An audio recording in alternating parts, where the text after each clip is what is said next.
Hi everyone, welcome back to explore literature. इस video के अंदर हम डिस्कस करने वाले हैं डीएससी 20th सेंचुरी नोवेल का एक topic that is a novel sons and lovers by D H. Lawrence.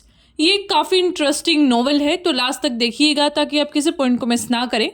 और यहाँ पे हम सिर्फ समरी ही नहीं डिस्कस करेंगे बल्कि थीम्स क्या हैं, कौन कौन से करेक्टर्स हैं, एज क्या थी उस टाइम पे, क्या टाइम पीरियड चल रहा था, तो इन सारी चीज़ों को कवर किया जाएगा इस वीडियो के अंदर। इन शॉर्ट एक ये कंप्लीट वीडियो होगा आपके लिए जिसमें आप पूरी नॉवल को कवर कर सकते हैं और आपको किसी और चीज़ को पढ़ने की ज़रूरत नहीं है।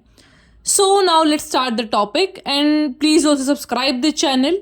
हमारे बहुत सारे व्यूअर्स ऐसे हैं, इट्स लाइक 85% समथिंग व्यूअर्स ऐसे हैं जिन्होंने चैनल को सब्सक्राइब ही नहीं कर रखा, तो प्लीज़ चैनल को भी सब्सक्राइब कर लो।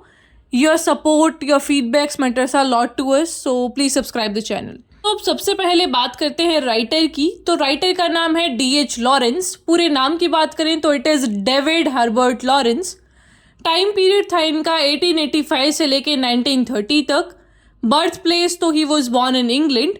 ऑक्यूपेशन की बात करें तो novelist, poet, play right, essayist, literary critic. और थीम्स देखी जाएँ तो इन्होंने काफ़ी सारे अपने वर्क्स को लिखा है। Industrialisation, nature versus humanity, sexuality, personal freedom, इन सारे टॉपिक्स के ऊपर इनकी बहुत सारी नॉवेल्स हैं, लेकिन उनमें से भी कुछ इंपॉर्टेंट नॉवेल्स हैं। Sons and lovers, the rainbow, women in love, lady Chatterley's lover.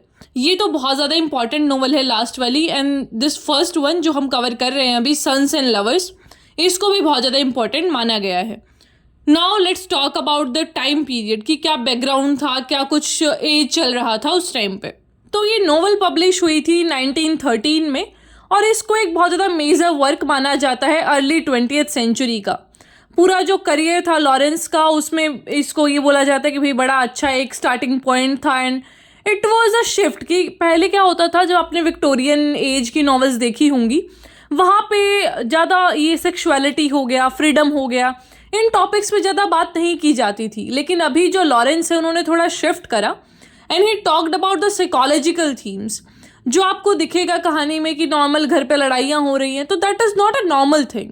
उसका क्या साइकोलॉजिकल इम्पैक्ट पड़ता है, फैमिली रिलेशनशिप कैसे होते हैं, इंडस्ट्री और ह्यूमंस के बीच का क्या एक वो पूरा पैरेलल चल रहा था। तो ये सारी चीज़ों को कवर किया इन्होंने इस नॉवल के अंदर। At over a century old जो ये नोवेल है, इसको रिगार्ड किया जाता है as one of the key text modern English literature में। तो ये जो नोवेल है इसके अंदर पोर्ट्रे किया गया है इडिपल थीम्स को।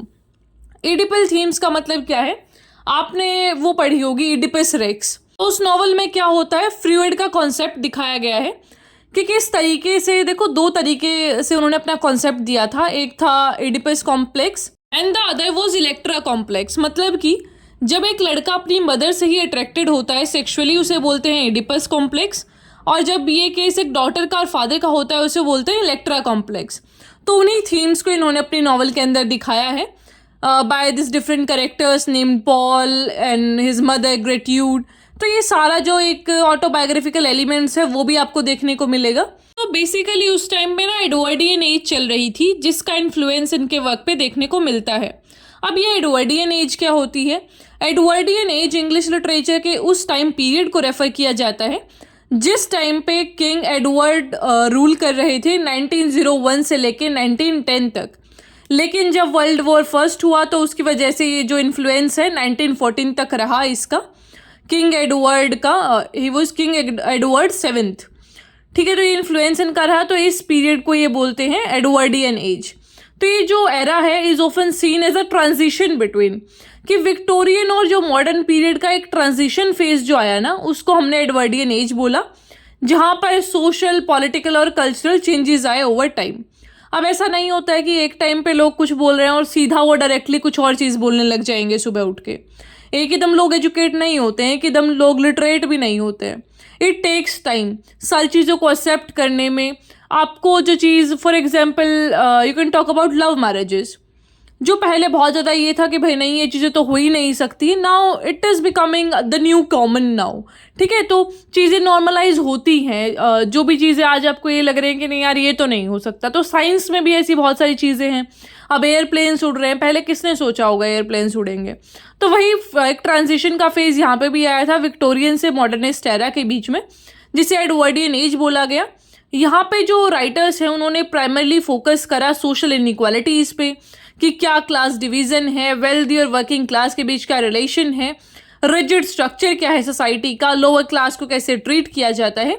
इन सारी चीज़ों को क्वेश्चन किया डिफरेंट राइटर्स एंड ऑथर्स ने। तो जो एडवर्डियन नोवेल होती है उन्होंने विक्टोरियन जो ट्रेडिशन था रियलिज्म का उसको कंटिन्यू करा, लेकिन थोड़े क्रिटिकल एज के साथ। हमेशा उनका फोकस होता था कि भाई पोर्ट्रे किया जाए एवरीडे लाइफ को। राइटर ज़्यादा जो है वो अटेंशन पे करता था करेक्टर्स पे, उनके इमोशंस पे, स्ट्रगल्स पे। तो इनके लिए करेक्टर बहुत इंपॉर्टेंट होने लगा। तो ये चीज़ें काफ़ी अब निकल के आने लगी कि भाई एक करेक्टर है जो उसको कैसे बिल्ड किया जाए। और विक्टोरियन स्ट्रिक्टनेस से इन्होंने थोड़ा सा पल्ला झाड़ा अपना कि भाई नहीं, इतना हम स्ट्रिक्ट रूल्स नहीं रखेंगे। सेक्सुअल सोशल जो कन्वेंशंस थे उनसे ये लोग बाहर निकले। अब थोड़ा सा हम देखते हैं करेक्टर्स के बारे में भी, ताकि आप बाद में कंफ्यूज ना हो किसका किससे क्या रिश्ता है, एक बार वो क्लियर कर लेते हैं। तो हमारे सबसे पहले करेक्टर हैं मिस्टर वॉल्टर मॉरेल। ये हस्बैंड है एंड इनकी वाइफ है मिसेस ग्रेट्यूड मॉरेल। फिर इनके बच्चे हैं ये सारे जिनके पीछे मॉरेल लगा हुआ है। विलियम मॉरेल, एनी इनकी बेटी है, 3 बेटे हैं इनके, 1 लड़की है। तो William Morell, any Morell, Paul Morell, Arthur Morell, ठीक है, ये पूरा परिवार हो गया मॉरेल्स का। फिर हो गए ये जो 7वें नंबर वाले हैं जॉन फिल्ड। ये दोस्त थे व्हेन शी वाज अनमैरिड, ये मिसेस ग्रेटिट्यूड के, जिन्होंने इनको एक वो दिया था, बाइबल गिफ्ट करा था। तो वो is not a very major character. फिर आती है मरियम और क्लेरा, ये हमारा जो पोल करेक्टर हैं 5th नंबर वाले, उनकी लवर्स थी। तो आई होप आपको इनके रिश्ते नाते क्लियर हो गए होंगे। Now let's start the summary. अब होता क्या है, ये जो कपल है हमारे mister Walter and Mrs gratitude, ये अब ऐसा गरीब से परिवार से आते हैं। ये जो हमारे मिस्टर वॉल्टर हैं ये एक माइनर है। इनके बच्चों की बात करें तो इनका सबसे बड़ा लड़का है विलियम, जो कि 7 साल का है जिस टाइम पे हम बात कर रहे हैं कहानी की। And there is a daughter Annie Morel, 5 साल की। तो ये इनके बच्चे हैं, ठीक परिवार है। लेकिन नाउ द प्रॉब्लम इज़ कि इनका एक 3rd बच्चा भी पैदा होने वाला है। So they are expecting a 3rd child. लेकिन जो मिसेस ग्रेट्यूड है वो नहीं चाहती कि उनका 3rd बच्चा हो, क्योंकि ऐसे पहले ही फैमिली में बड़ी प्रॉब्लम्स चल रही हैं और उनको अपने बच्चों से बहुत प्यार है कि जब एक अच्छी लाइफ ही नहीं दे पाएंगे तो व्हाट्स द पॉइंट। तो अब होता क्या है कि ये घर क्लीन कर रही होती हैं, तभी इनके पति ऐसे बाहर से अल्कोहल पी के आते हैं। अब शराब पी के आए थे तो झगड़ना तो था ही वो। तो ये बोलती है कि यार क्यों पी के आते हो तुम, तो वो ऐसे मना करते कि नहीं मैंने तो पी नहीं है, तुम ऐसे इल्ज़ाम लगा रही हूँ। तो इनकी तू मैं हो जाती है। The argument continues. अब जो कहानी है वो पीछे जाती है, मतलब स्टोरी है जो पूरा शिफ्ट हो जाएगी, पास दिखाया जाएगा। तो होता क्या है कि जो ये हमारी मिसेस ग्रेटिट्यूड है, ये शादी से पहले भी बहुत ऐसे गरीब परिवार से आती थी। और इनके एक दोस्त थे जॉन फिल्ड, जो कि इनको एक बाइबल देते हैं। तो ये मिसेस जो ग्रेटिट्यूड है वो बोलती हैं कि यार ये सही है ना, काश मैं एक आदमी होती, कितना फ्रीडम होता है एक आदमी के पास, कुछ भी करो, कहीं भी जाओ, कोई इशू ही नहीं है। तो ये जॉन फिल्ड इनको समझाते हैं कि नहीं ऐसा नहीं होता है, सबके ऊपर रिस्ट्रिक्शंस होती हैं और वो रिस्ट्रिक्शंस ज़रूरी भी हैं। ऐसा नहीं है कि जो मर्द लोग हैं उनके पास कोई रिस्ट्रिक्शन ही नहीं है। तो बस इनका इतना सा ही रोल है, इनको ऐसे समझाते हैं। तो होता क्या है कि उस टाइम पे फिर क्रिसमस पार्टी होती है। यहाँ पे जो ग्रेटिट्यूड है वो मिलती है वॉल्टर से, मतलब ये पति पत्नी अब मिल चुके हैं। फिर इनका थोड़ा लव अफेयर चलता है, बाद में अगला क्रिसमस आने से पहले शादी कर लेते हैं। इनिशियली बड़ा अच्छा चल रहा था सब कुछ, लेकिन बाद में जो मिसेस मॉरेल हैं उनको पता चलता है कि इनके पति ने फर्नीचर का अभी बिल ही पे नहीं करा। तो ये बोलती है उनको कि यार कर दो, ये सब क्या चल रहा है। तो इनकी ऐसा होता है कि जब एक बार थोड़ी थोड़ी लड़ाई होती रहे ना तो इंसान चिढ़ता ही रहता है उस आदमी से।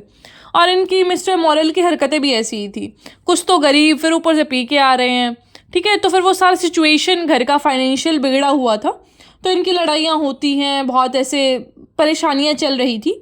तभी इनका पहला बच्चा पैदा होता है जिसका नाम था विलियम मॉरेल। अब ये बच्चा होता है तो ये थोड़ी सी खुश होती है। आई ऑलरेडी टोल्ड यू कि अपने बच्चों से बहुत ज़्यादा प्यार करती हैं। अब कहानी आ जाती है प्रेजेंट में। तो होता क्या है कि अब इनका 3rd जो चाइल्ड, मैंने बताया था कि they are expecting a 3rd child, तो वो भी पैदा हो जाता है। उसका नाम ये रखते हैं पॉल मॉरेल। ये जो कपल है ना ये आपस में बहुत लड़ते थे, कितना भी ट्राई करें। कुछ लोग होता है ना कि भाई कितना भी एफर्ट्स लगा लो पर उनका नहीं जमता, तो इनका भी ऐसा ही था, बड़ी लड़ाइयाँ होती थी इनकी। एक बार तो लड़ाई इतनी बढ़ गई कि मिस्टर मॉरेल ने इनको कुछ फेंक के मारा और इनका सिर ही फूट गया था। मतलब पूरा सिचुएशन इनका वर्स हो रखा था। अब मिस्टर मोरेल फिर चले गए कहीं पे, अपने वाइफ के पर्स से भी चोरी करके फिर वहाँ से उन्होंने शराब वराब पिया। फिर बाद में इनका और आर्ग्यूमेंट हुआ, फिर ये बोलते हैं कि मैं घर छोड़ के जा रहा हूँ। मतलब आपको लग रहा होगा कि टिपिकल घर का कलेश चल रहा है यहाँ पे। But the interesting thing is कि ये नॉर्मल घर का कलेश नहीं है यहाँ पे, बल्कि जो हमारे राइटर हैं वो ये दिखाना चाहते हैं कि कितना साइकोलॉजिकली ये सारी चीज़ें चलती हैं, कि अगर फैमिली में कुछ प्रॉब्लम चल रही हो तो एक औरत किस तरीके से एक्सप्रेस नहीं कर पाती खुद को, उसके अंदर क्या चल रहा है। तो ये जो हमारी मिसेस ग्रेट्यूड है, ये मिसेस मॉरेल, तो ये क्या करती है, अपने बच्चों पे बहुत ज़्यादा ऐसे पाबंदियाँ लगाना शुरू कर देती हैं। पाबंदियाँ मतलब रिस्ट्रिक्शंस लगाना शुरू कर देती हैं कि नहीं तुम ऐसा नहीं करोगे, ये मत करो, ये मतलब सारा वो चीज़ें, मतलब वो अपना फ्रस्ट्रेशन अपने बच्चों पे दिखाती हैं।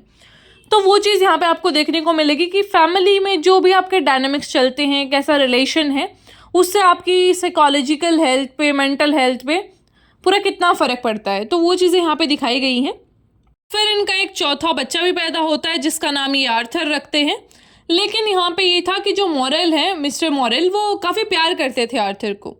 तो अब मिसेस मॉरेल को भी लगा कि चलो यार कोई तो एक बच्चा है जिसको ये प्यार करते हैं, वरना तो किसी का ध्यान ही नहीं रखते। अब जो हमारे विलियम थे, इनके सबसे पहले बच्चे, वो 19 साल के हो गए हैं। उनको एक जॉब मिल गया है लंदन में। अब उनकी माँ चाहती नहीं है, बड़ा प्यार करती थी वो उससे कि वो वहाँ से जाएँ, मतलब वो उनसे दूर जाएँ, लेकिन स्टिल ही वेंट देयर। बाद में फिर वो एक स्किन प्रॉब्लम की वजह से उनकी डेथ हो जाती है, तो बड़ा दुखी होती है मिसेस मॉरेल। अब इनका जो दूसरा बेटा है पॉल, उसको भी निमोनिया हो गया था। मतलब जिस भी तरीके से बड़े प्रॉब्लम चल रही हैं इनकी फैमिली में। फिर बाद में हमें पता चलता है कि जो पॉल हैं उनका एक रिलेशन चल रहा है एक फार्मर की जो लड़की है मरियम नाम की, उनके साथ। लेकिन जो इनकी माँ है उनको पसंद नहीं है वो, कि यार गरीब सी लड़की है ये, क्या कुछ मेरे लड़के को बर्बाद करके चली जाएगी, तो ऐसा वो सोचती हैं। तो मैंने आपको पहले बताया कि ये बड़ा पॉजेसिव है अपने लड़कों को लेके। अब विलियम की तो डेथ हो चुकी है, तो पोल से इनका और वो कनेक्शन है। तो यहाँ पे आप देखेंगे तो थोड़ा सा जो क्रिटिक्स हैं, स्कॉलर्स हैं, उन्होंने यहाँ पे इलेक्ट्रा तो नहीं कह सकते, इडिपस कॉम्प्लेक्स वाली चीज़ भी निकालने की कोशिश करी है कि शायद जो ये कनेक्शन है वो राइटर लिख नहीं पाए, but that is kind of sexual वाला कनेक्शन। तो ये चीज़ भी कई स्कॉलर्स ने पॉइंट आउट किया है। तो होता क्या है कि जो ये मरियम है, इनकी लवर, उसकी एक दोस्त थी, मतलब वो शादीशुदा थी इनकी दोस्त क्लेरा, लेकिन वो अपने पति को छोड़ के आ रखी थी। अब पोल को मरियम से ज़्यादा क्लेरा अच्छी लगने लग जाती हैं, लेकिन जो क्लेरा थी अब वो उसको यूज़ कर रही थी सिर्फ अपनी सेक्सुअल डिज़ायर्स के लिए। पसंद वसंद उसको कुछ ऐसा खास था नहीं है पोल, और ना ही वो अपने पति को डाइवोर्स दे रही थी कि भाई उसको डाइवोर्स दो, इससे शादी करूँ, तो ऐसा कुछ सीरियस था नहीं। फिर बाद में मिसेस मॉरेल की भी डेथ हो जाती है, तो पोल पड़ जाते हैं अकेले। अब पोल ने सोचा कि यार मरियम से ही बात कर ली जाए, उनसे ही पूछता हूँ कि if she वांना come back in my life. अब वो भी नहीं हो पाता, तो ये कहानी पूरी ख़त्म हो जाती है ये दिखाते हुए कि जो पॉल है वो कितना अकेला रह गए, and he was also trying to commit suicide. तो इसी के साथ ये जो पूरी कहानी है वो कंप्लीट होती है। अब थोड़ा थीम्स देख लेते हैं। सबसे पहला है एडिपल कॉम्प्लेक्स। तो ये मैंने आपको पहले भी बताया कि जब एक बेटे का अपनी माँ के साथ जो सेक्सुअल डिज़ायर्स होते हैं उसको एडिपल कॉम्प्लेक्स बोलते हैं, और अगर मदर का और डॉटर का हो तो उसे इलेक्ट्रा बोलते हैं। तो वो वाला कॉम्प्लेक्स आपको ये पूरा थीम में देखने को मिलेगा। देन इस क्लास कॉन्फ्लिक्ट की किस तरीके से क्लास स्ट्रगल्स थे। जो मोरेल फैमिली है वो एक मिडिल क्लास बैकग्राउंड से आती थी, और कैसे वो ट्रैप्ड फील कर रहे थे अपनी मैरिज में, क्योंकि वो एक कोल माइनर से उसकी शादी हो गई थी। फिर इंडस्ट्रियलाइजेशन एंड नेचर, ये थीम आपको मिलेगी। And the last is sexuality and desire. तो मैंने आपको ये बात पहले भी कही थी कि विक्टोरियन नॉवेल्स में आपको नहीं देखने को मिलेगा कि विमेन फ्रीली एक्सप्रेस कर पा रही है अपनी सेक्सुअल डिज़ायर्स को, लेकिन इस टाइम की जो नॉवेल्स थी एडवर्डियन एरा की, वहाँ पे सेक्सुअलिटी को बहुत अच्छे से दिखाया गया है। वो फिर मरियम की हो, क्लैरा और ऑफ हिज मदर, तो ये सारी चीज़ें थोड़ी सी डिटेल में दिखाई गई हैं। इस वजह से इस नॉवल को बहुत ज़्यादा क्रिटिसाइज भी किया गया था। बट नाउ अगर ये आपके सिलेबस में अभी भी है, क्योंकि देखो 1913 में पब्लिश हुई थी, and still it is relevant, और एक मास्टरपीस के तरीके से निकल के आती है, क्योंकि साइकोलॉजिकल प्रॉब्लम्स में भी ये काफ़ी आपको हेल्प करेगी समझने में किस तरीके की साइकोलॉजिकल प्रॉब्लम्स इंसान फेस करता है अपनी लाइफ में। Alright, so this was all about this video. I hope आपको समझ आया होगा। कोई क्वेश्चन क्वेरी जो भी है उसे पूछ लीजिएगा। इन द कमेंट बॉक्स और on Telegram. You can also connect with me on Instagram, जिसके लिंक आपको मिल जाएंगे डिस्क्रिप्शन में. All right, and please don't forget to give your feedbacks. आपका फीडबैक बहुत मायने रखता है. जो भी आपको टॉपिक पे नेक्स्ट वीडियो चाहिए वो भी बता देना. I will meet in next video. Till then take care, stay happy, stay healthy.